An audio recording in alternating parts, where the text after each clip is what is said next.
Welcome back to the deep dive. Today, we are opening up a trove of research focused on one of the most transformative yet often uh, undersung periods of human development, middle childhood. It really is. We're talking about that sweet spot between the end of early childhood and, the very beginning of adolescence. So, roughly the years between ages 6 and 10. It's a fascinating developmental bridge. I Yeah, mean, if you think of early childhood as being all about exponential growth, just getting bigger, right. Everything is new. exactly. This phase, middle childhood, it's really defined by refinement and consolidation. The child isn't just getting bigger, they're becoming faster, smarter, more resilient, and this is critical, much more social. That's right. So our mission today is a deep exploration of the defining biosocial, cognitive, and developmental characteristics of these pivotal years. We're hoping to go beyond, the typical grade school curriculum outline. We want to identify the powerful protective factors that shield these kids, but just as importantly, we really need to unpack the emerging challenges, from chronic health issues to learning differences that can determine long-term outcomes. We are diving into the science of the school-age child. And we should probably start with a really compelling paradox. It's about physical health. If you just look at the raw medical data, the ages from 6 to 10 are statistically classified as the healthiest years of the lifespan. Okay, that immediately flies in the face of what most parents I know experience, dodging colds and stomach bugs every September. Why is this period considered so medically benign? It's a great question. It's not about the sniffles. It's really about catastrophic risk. Fatal diseases or, life-threatening accidents, they are remarkably rare during this window. Ah, I see. The early risks, the ones associated with infancy and toddlerhood, they're gone. And the risks that come with adolescence like substance use or high-risk behaviors, they haven't fully materialized yet. So the child has this immunological system that's robustly developed and a physical structure that's both resilient and still relatively small, which, reduces the severity of a lot of impacts. So it's a kind of temporary period of peak biological defense, but that peak, it's also environmentally reinforced, right? Precisely. That inherent health is safeguarded by both genetic factors, the child's own biological resilience we just mentioned, and these crucial environmental factors that modern society provides. Like what specifically? Well, the sources really highlight that this protection comes directly from widespread public health education. So kids are being taught about risks, stranger danger or traffic safety. Right. And most critically, from high vaccination rates. That's the big one. Vaccines have virtually eliminated the infectious diseases that were once major childhood killers. It is, in a way, a period defined by protective medical success. And this inherent robustness, it gives us the perfect window to establish the building blocks for the future, which is where we turn to the foundational importance of habits. This is where the biosocial element becomes absolutely key. What a child does habitually in middle childhood sets these metabolic, psychological, and behavioral templates for their entire life. So the stakes are really high. Incredibly high. Good habits form now, whether it's about nutrition, exercise, or even emotional regulation. They have a profound and protective effect on later adult health. They specifically reduce risk factors for things like cardiovascular disease and type 2 diabetes down the line. We often assume habit formation is purely a parent-driven thing, the classic eat your vegetables lecture. But in this age group, the dynamic changes pretty fundamentally. It really does. While parents are still critical for, structuring the home environment, the sources really emphasize that these habits are now strongly influenced by peers. The social aspect. Exactly. A 6-year-old listens to mom. A 10-year-old models the behavior of the fastest runner on the soccer team or, the kid who brings the coolest items in their lunchbox. The social validation, or the lack of it, becomes this incredibly powerful determinant of activity levels and food choices. So if a child's peer group values physical activity, that child is much more likely to internalize exercise as a positive lifelong routine. But if the peer group normalizes constant screen time and energy drinks, that child is really being set up for a struggle later on. it makes sense. And we see the developmental shift toward what Piaget called concrete operations here. They develop the cognitive capacity to internalize rules, to understand delayed gratification, and to plan. So establishing routines, managing screen time, sticking to a physical activity schedule, prioritizing sleep, doing that during these 4 or 5 years, sets the neurobiological and behavioral stage for decades. It's an investment, really. It's a huge investment in adult health that pays massive dividends. Let's talk more about the physical body in motion. Unlike the really rapid growth spurts of early childhood, physical development in middle childhood actually slows Hmm. down. Kids don't add massive height or weight quickly, but they are dramatically reorganizing themselves. That's a great way to put it. You shouldn't confuse slow growth with a developmental pause. The key is that strength is increasing dramatically. The change is qualitative, not just quantitative. You're right. The body is dedicating its resources to refining existing systems rather than just building new ones from scratch. What does that mean in practical terms? It means two main things. First, muscles become substantially stronger and more coordinated. But just as importantly, the internal machinery, the heart and lungs, they gain capacity. Cardiac output improves. Lung efficiency increases. It all makes sustained effort possible for the first time, really. And this translates into performance we can actually see right on the playground or the sports field. They run faster, they can play competitively for longer, and they seem to acquire complex skills almost effortlessly. They do. This is precisely the period where children master virtually any motor skill that doesn't strictly require an adult-sized body. So think of things like, what, throwing a baseball. Throwing a baseball with adult-like technique, exactly. Or synchronized swimming, complex gymnastics routines, playing a musical instrument that demands incredible fine motor control. It's an explosion of mastery. It is. It's the combination of that increased stamina, the muscle density, and the neurological maturity for complex sequencing. It makes them master learners of physical tasks.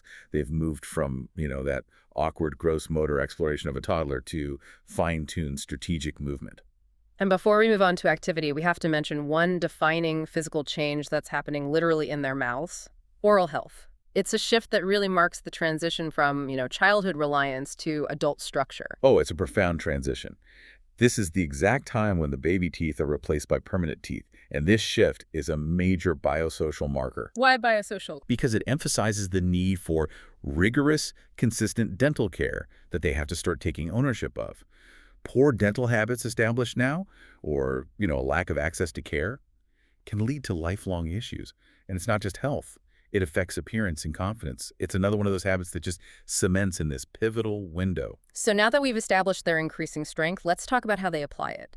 The source material makes a really powerful case for the multifaceted contributions of active play, and it goes far beyond just, physical conditioning. The benefits are staggering. They really are. Yes, of course, active play leads to better cardiovascular health and dramatically reduces the risk of childhood obesity. We know that. Yeah. But the hidden curriculum of play is social and cognitive. What exactly are those social bonuses? Well, organized sports and even just unstructured active play, they act as these powerful social laboratories. Laboratories. How so? Children learn cooperation. I mean, you have to pass the ball, you can't just hog it. They learn fair play understanding and sticking to rules, even when it's not to your advantage. And this dynamic interaction, it improves problem-solving ability in real time. So, if the other team does X. Yeah, they have to coordinate to do Y. Yeah. Exactly. This is practical, immediate executive function training right there on the field. And the sources also highlight a critical social dimension, specifically regarding diversity. Absolutely. Active play, particularly team sports, it forces children to interact, collaborate, and compete with teammates and opponents from many different ethnicities and nationalities. When you're all focused on winning the game, your cultural differences often just recede into the background. And that fosters respect. It fosters respect and understanding in a way that, frankly, a purely academic or passive social setting just can't match. It becomes a key driver for intergroup social competency. That active learning environment, though, is heavily influenced by the adults and the wider culture around them. Let's dig into the influences on activity levels: parents, culture, and socioeconomic status. Parental influence is, of course, usually the primary driver. The sources do note a positive general trend. Parental involvement and encouragement of physical activity have, on the whole, increased, and that's overwhelmingly beneficial. They're signing kids up for sports, taking them to parks. Modeling healthy habits themselves. All good things. But high involvement sometimes comes with a price, doesn't it? It does. We have to acknowledge the dark side of competitive youth sports. While parental involvement is good, the environment can sometimes lead to what we might call misplaced intensity. Oh, I've seen that. We all have. Adult emotions get heavily affected by their children's competitive performance. This leads to sideline pressure, shouting at referees, or just undue stress being placed on the child to perform. It's a very tightrope walk between encouragement and obsession. And we see stark cultural variations in how much this activity is prioritized. The example of Japan in the source material is particularly illustrative. It really is. Many schools in Japan prioritize physical education and activity as like foundational elements of the school day. It's not an afterthought. They invest heavily in infrastructure, providing swimming pools, dedicated indoor gyms, and outdoor yards with structures specifically designed for climbing and complex play. So the whole environment is built for it. The infrastructure reflects a cultural understanding that physical development is non-negotiable. It's deeply integrated into the academic environment. Conversely, socioeconomic disparity often works against the promotion of physical activity. And the study of Illinois elementary schools you mentioned provided a deeply concerning correlation here. This is a critical insight. Researchers looked at physical activity time and school demographics, and they found that the schools that scheduled the least amount of time for physical activity also had the greatest proportion of low SES children. Which is already a physical health equity issue on its own. Right. But the shocking correlation came when they looked at academic performance. What did they find? Those same schools with minimal physical activity time also reported the lowest reading scores. Now, this correlation doesn't prove causation, of course, but it suggests a devastating systemic problem. By cutting recess or gym time in under-resourced schools, maybe to focus more on high-stakes testing, we might not only be failing to provide for physical health, but also actively undermining the very cognitive mechanisms required for academic success. It links directly to what we're going to talk about next with the brain. Exactly. It reinforces the idea that exercise is not a luxury or a break. It's a necessary input for learning. We focus largely on gross motor skills, running and jumping, but middle childhood also sees the vital maturation of fine motor skills. And fine motor skills are just foundational for formal education. We're talking about precision tasks here. Like writing. Writing and drawing, which require incredible finger control, and reading, which requires sophisticated eye control and tracking across a page. These skills mature dramatically in this age group, shifting from, clumsy attempts to legible, sustained control. And here's that surprising developmental detail that often gets overlooked in classrooms: the developmental timing difference between the genders. Yes, the sources confirm this. Fine motor skills mature about 6 months earlier in girls than in boys, on average. 6 months is a huge gap at that age. It's a significant developmental gap when you're 6 years old and being asked to form letters and numbers with precision. This neurological difference can partially explain why girls often demonstrate early advantages in tasks requiring precision and sustained fine control, like handwriting or detailed art projects. And that could translate into early academic confidence in those areas. Potentially, yes. Understanding that subtle timing difference is so crucial for teachers and parents, just so they can adjust expectations and support accordingly. So we've established middle childhood is peak health, but it's also paradoxically the gateway into lifelong conditions. This is the age when chronic conditions really start to solidify and interfere with three fundamental aspects of a child's life. School, play, and friendship. Exactly. School attendance, participation in play, and the formation of friendships. And the impact of that interference is what defines a chronic condition in this age group. A child with poorly managed asthma, for example, misses school. They can't keep up on the playground. This affects their social standing and their academic progress. It's a cascade effect. It is. And the sources rightly emphasize a crucial systemic reminder. Physical and psychological problems affect and are simultaneously affected by the child's social context. A supportive school environment can mitigate the effects of a chronic condition, whereas a hostile or neglectful one can amplify them dramatically. And the most prevalent, most disruptive health challenge that we face globally for this age group is the rise of childhood obesity. Let's just tackle the alarming numbers. The prevalence is, well, it's a public health crisis.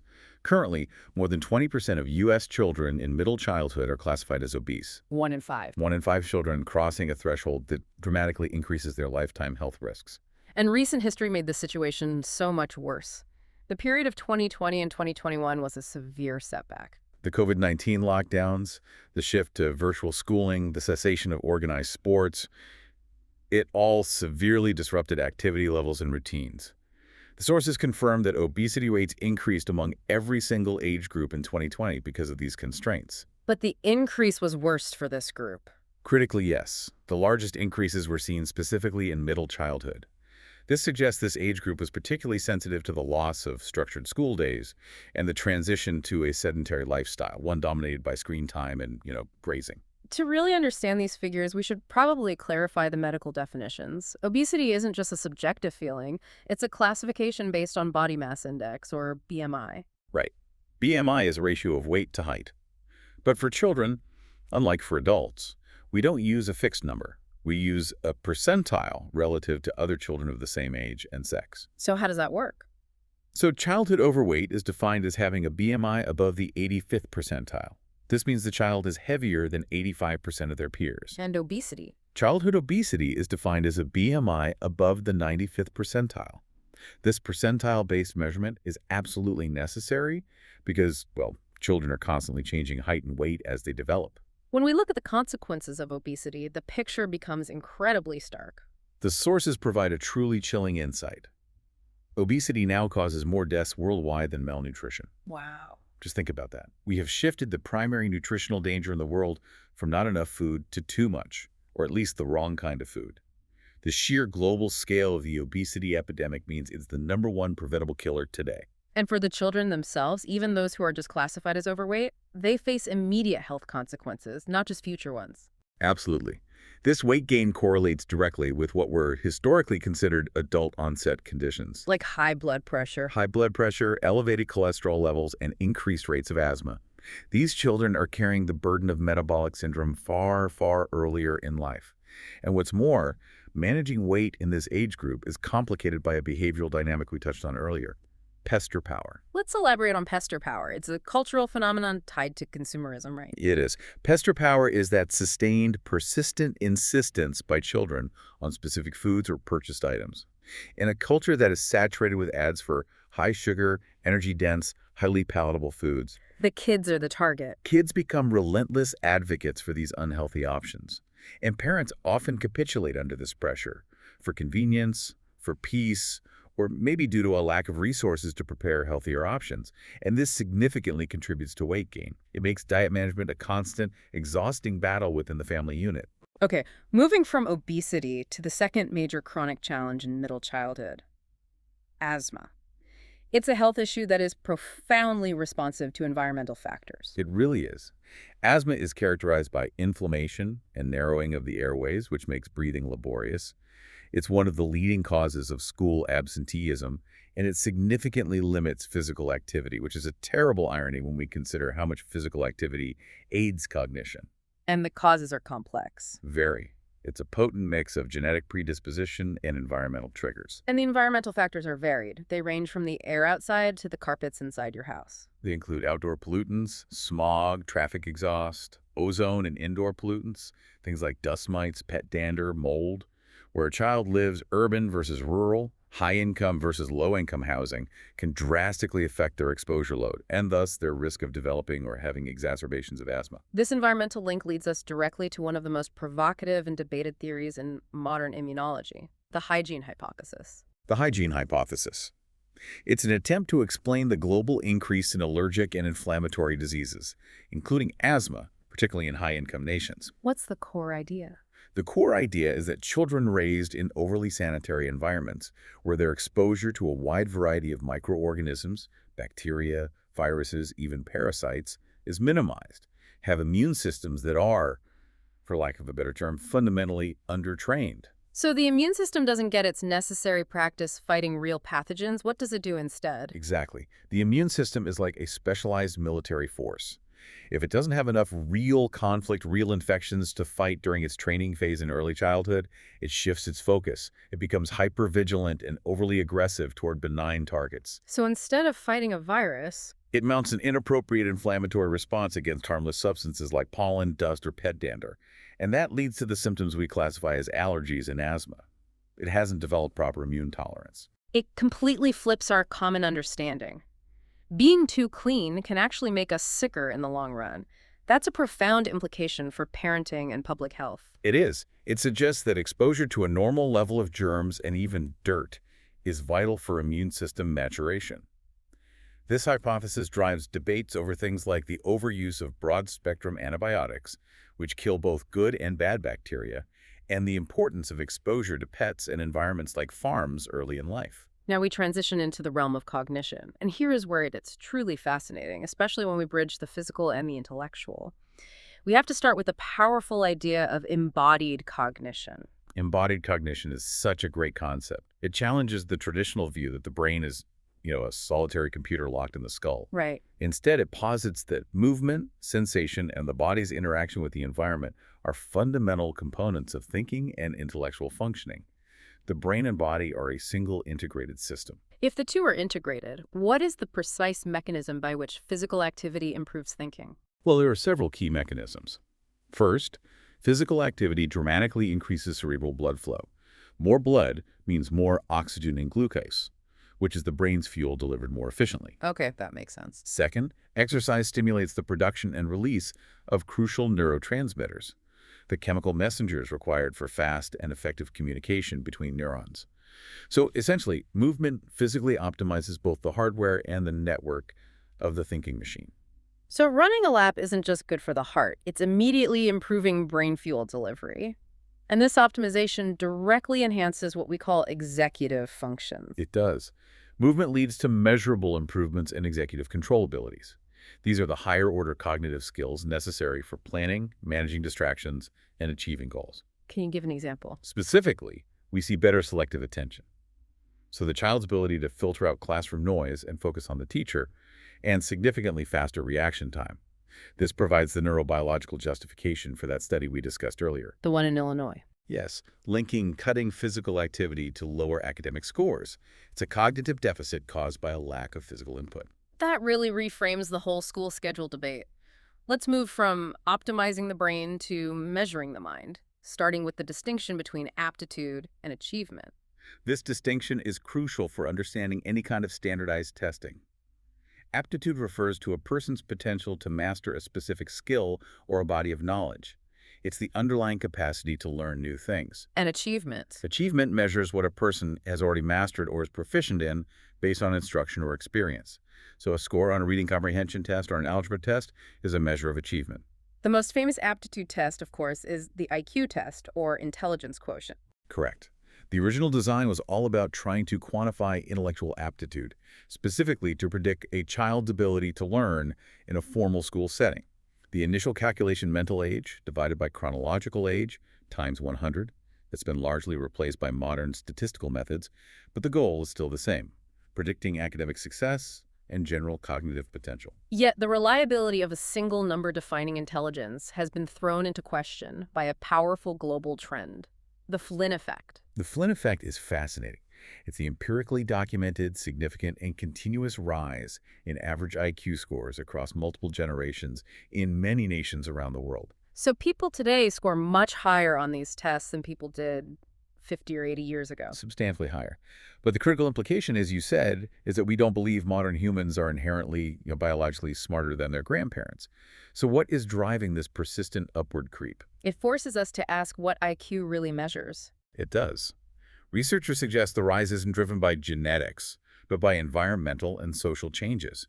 Dramatically improved nutrition and prenatal care, universal high-quality education, better test-taking skills, and most significantly, constant exposure to increasingly complex visual and conceptual environments. How so? We live in a world that demands far more abstract reasoning and problem-solving than the world of the early 20th century. So the Flynn effect suggests IQ is a measure of societal modernization and abstract thinking skills, not necessarily a fixed measure of absolute potential. This skepticism regarding a single measurable intelligence, it naturally led to the development of broader multiple intelligence models. Let's look at Sternberg's approach first. Robert Sternberg proposed a triarchic theory, dividing intelligence into three distinct measurable types: academic, creative, and practical. How do those three categories relate to the school-age child? Well, academic intelligence or analytic intelligence is what standard IQ tests measure: the capacity to analyze, judge, and evaluate information. Creative intelligence involves the ability to deal with new situations and generate novel solutions. This is the insight and invention capacity. And then practical intelligence, often called street smarts, is the ability to adapt to, shape, and select real-world contexts to achieve your goals. And Sternberg suggested that we should match instruction to these abilities. Right. For instance, teaching history analytically, creatively, or practically. It sounds great in theory. But is that approach fully backed by data? The sources offer a note of caution here. While the theory is intellectually compelling, robust scientific research supporting the efficacy of tailoring instruction purely based on this tripartite model has been slower to materialize. So it remains an important framework, but its practical application in schools requires ongoing validation. Now, contrast that with Howard Gardner's model, which takes a much wider and I think more popularized view of intelligence. Gardner's theory is very popular. It posits that there are multiple independent forms of intelligence. He started with 7. Linguistic, logical, mathematical, musical, spatial, bodily kinesthetic, interpersonal, which is understanding others, and intrapersonal, understanding yourself. And he added more later, right? Yes, he later added naturalistic and spiritual or existential intelligence. The reason Gardner's model has such educational traction is the biological basis he suggests for each type. Yes, Gardner links each intelligence to a specific region or function of the brain. This structure makes it incredibly intuitive for educators. They can identify a child who struggles linguistically but excels in spatial or musical reasoning. The model encourages a shift away from deficit models towards strength-based teaching, which is why it's so frequently used in educational planning. Let's bring this biological focus back to modern neuroimaging. Brain scans, neurological measures are providing incredible detail about function, but they don't necessarily correlate perfectly with a child's score on a written IQ test. That is the key disconnect. We have these highly sophisticated images of brain activity, but the interpretation remains a huge challenge. What do you mean? For instance, heightened brain activity in a specific area. It might signal a child using massive resources just to complete a task they find difficult, which could signal a disorder. Or, paradoxically, it might signal rapid, highly efficient processing of information in a superiorly intelligent child. The scan requires the behavioral context to be meaningful. So what are the overall conclusions that neuroscientists agree upon regarding brain development during middle childhood and beyond? The sources outline 3 powerful conclusions that really dictate our understanding of learning. First, brain development depends profoundly on specific experience. You are literally shaping neural pathways with every task you practice. Practice makes permanent. In a way, yes. Second, development is not finite. It continues throughout life. The brain retains plasticity well past age 10. And third, children with identified disorders often exhibit unusual, consistent brain patterns. And this critical observation, that brain function is highly variable and unique to the individual, leads directly to the concept of neurodiversity. Neurodiversity. The idea that variations in neurological structure and function, like autism or ADHD, should be viewed as normal human differences rather than inherently negative deficits. It's a worldview that profoundly impacts how we approach education. And when we transition to looking at educational needs and disorders in middle childhood, we really need to apply this specific clinical framework known as developmental psychopathology. What is that exactly? It's a field that links the study of typical development, what we've just discussed about physical and cognitive maturation, with the study of disorders and deviations from that path. It provides the vital context necessary to understand if a behavior is a sign of a disorder or just an age-appropriate stage. And the field relies on 4 general principles that have to guide both diagnosis and treatment. Right. The first principle is that abnormality is normal. I mean, we all have unusual traits or developmental lags. The concern is the severity and the persistence. Okay. What's the second? The second principle is that disability changes year by year. A speech delay that caused severe social impairment at age 6 might resolve or become manageable by age 10. We just cannot assume stability. The third is quite hopeful, isn't it? It is. It's that life may be better or worse in adulthood. A diagnosis in middle childhood does not determine the adult outcome. And the final principle is key to understanding the constantly shifting diagnostic landscape. Diagnosis and treatment always reflect the social context. What society classifies as a functional impairment changes based on cultural expectations, educational demands, and medical understanding. A child who struggled to sit still in a 19th century one-room schoolhouse might have just been considered energetic. Today, they might be diagnosed with ADHD. Precisely. This brings us to the caution required in diagnosis, and the source material references 2 complex concepts, multifinality and equifinality. These are essential for responsible clinical thinking. Multifinality means that one cause can lead to many different outcomes.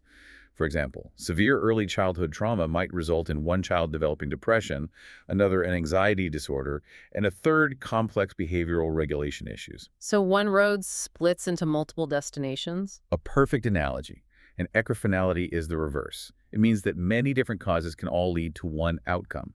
So a specific learning disorder like dyslexia could result from pure genetics, or from environmental factors like chronic lead exposure, or a combination of both. Many roads lead to the same destination. Exactly. And these principles force profound caution.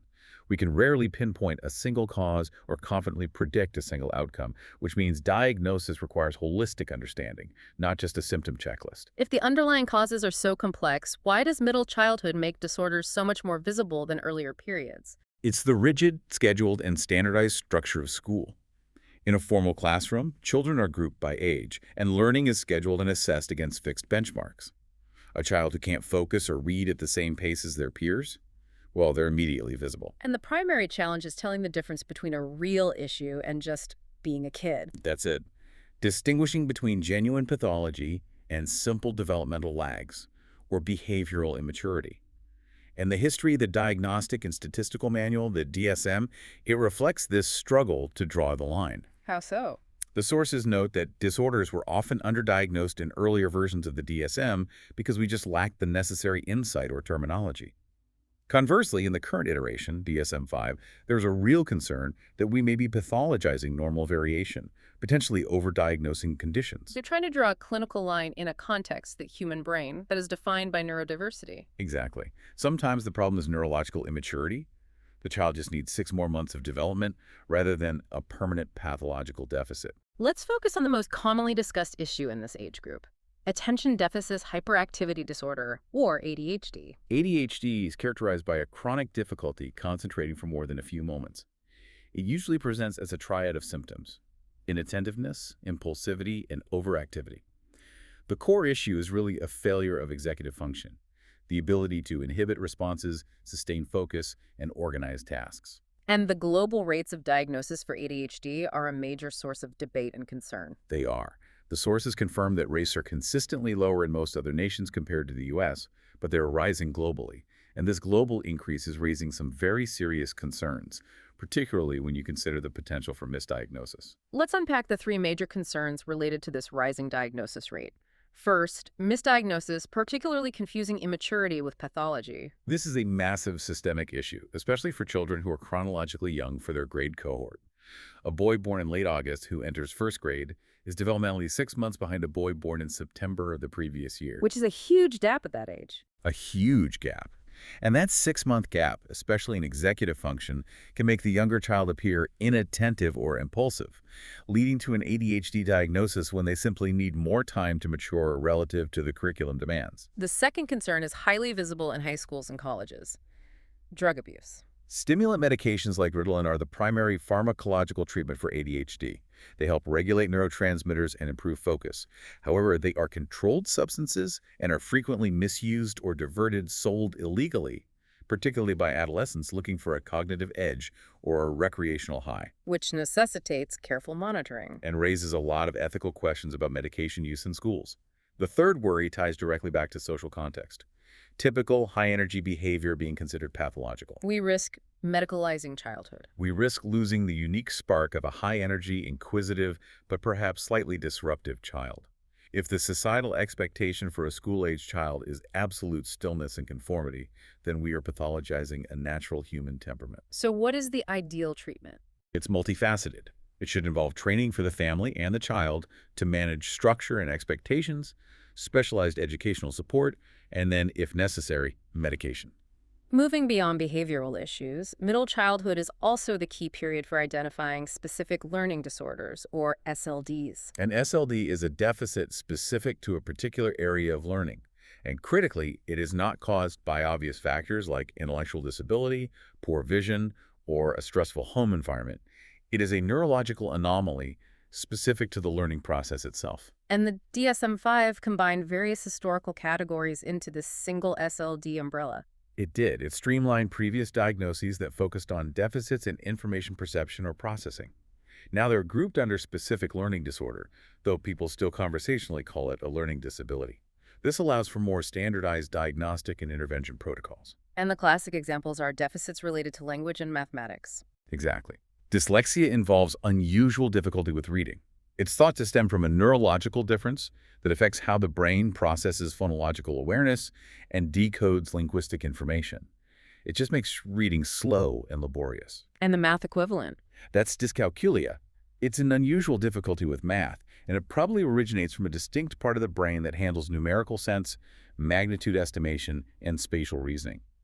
The good news is that the specificity of these disorders allows for highly targeted, effective interventions, like specialized reading programs for dyslexia. Finally, let's discuss autism spectrum disorder, or ASD, a diagnosis that really reflects the enormous variability in human neurological function. The DSM-5 expanded the term to include a broad spectrum, mild, moderate, and severe, to reflect the vast range of symptoms. And the variation is staggering. It goes from nonverbal children who engage in highly repetitive play to those who are extremely talented in specialized areas, often termed high functioning. But despite this massive range, what is the single unifying impairment? Social interaction. Social communication and interaction are consistently impaired, though the degree varies wildly. The shift to the DSM-5 criteria, focusing on persistent deficits across multiple contexts, might actually lead to a slight decrease in the number of children who fit the diagnosis. Why is that? It sharpens the focus on those with significant life-altering impairments, rather than those who might function well in most situations but struggle in a few. And the treatment landscape for ASD is highly contentious. It is, because no single treatment is completely successful across the spectrum. There's constant tension and disagreement among parents, medical professionals, and scientists about the best approach. It's often polarized between biological interventions like medication to manage co-occurring symptoms and behavioral treatments, most notably applied behavioral analysis, or ABA. This inherent disagreement and the recognized complexity of the ASD brain is a perfect crucible for the neurodiversity perspective. It really is.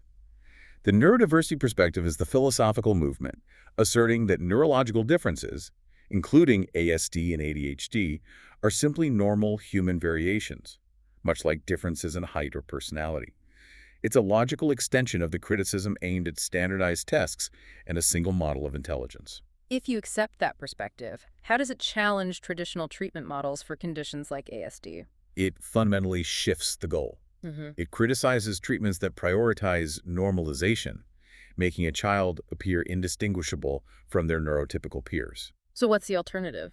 Instead, neurodiversity proponents argue that efforts should focus on environmental adaptation and providing support for the individual to thrive within their own cognitive architecture, rather than forcing a diverse brain into a standardized mold.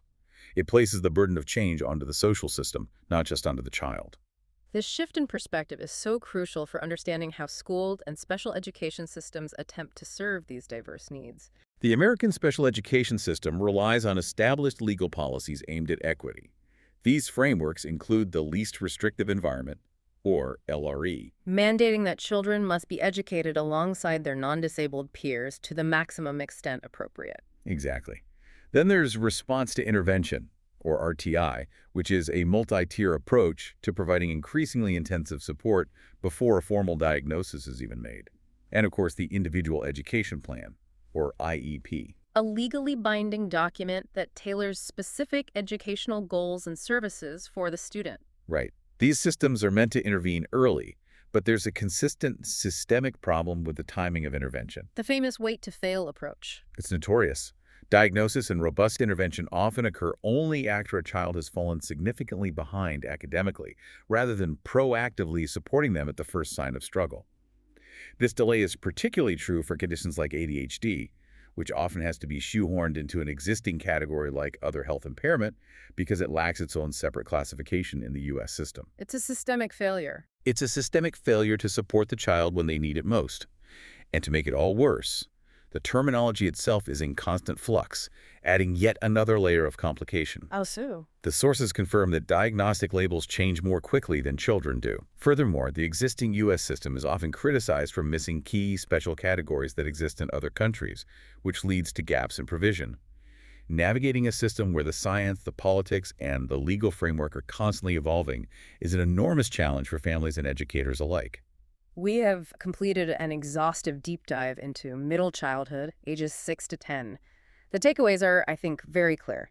This is a time of immense physical resilience and equally immense developmental pressure, where good habits are solidified and learning differences become visible. We cemented that crucial paradox. Statistically, the healthiest years of life, yet the period where the foundations for lifelong chronic health or lifelong vitality are laid. And we also reinforced the concept of embodied cognition, that profound and measurable link between movement, cerebral blood flow, and sophisticated intellectual function. And finally, we explored the critical importance of context when evaluating typical versus atypical behavior, navigating the complex principles of developmental psychopathology to distinguish between neurological immaturity and persistent pathology, guided by the understanding that brain function is fundamentally diverse. The discussion today, it really shows us that the school system is the central pressure point for middle childhood development. It forces comparison and standardization, which can reveal exceptional strengths, but also expose and amplify hidden differences. Which brings us to our final provocative question for you to consider as you reflect on this information. If we fully accept the neurodiversity perspective, the idea that individual differences in brain function are normal and valuable variations, how should society, and specifically the education system, adapt its definition of success to truly serve every child, rather than continuing to try and fit diverse brains into a single standardized mold that only rewards one or two types of intelligence? The challenge, perhaps, is not to fix the child, but to expand the definition of the classroom. A powerful thought. Thank you for joining us for this deep dive into the pivotal years of middle childhood. A pleasure, as always.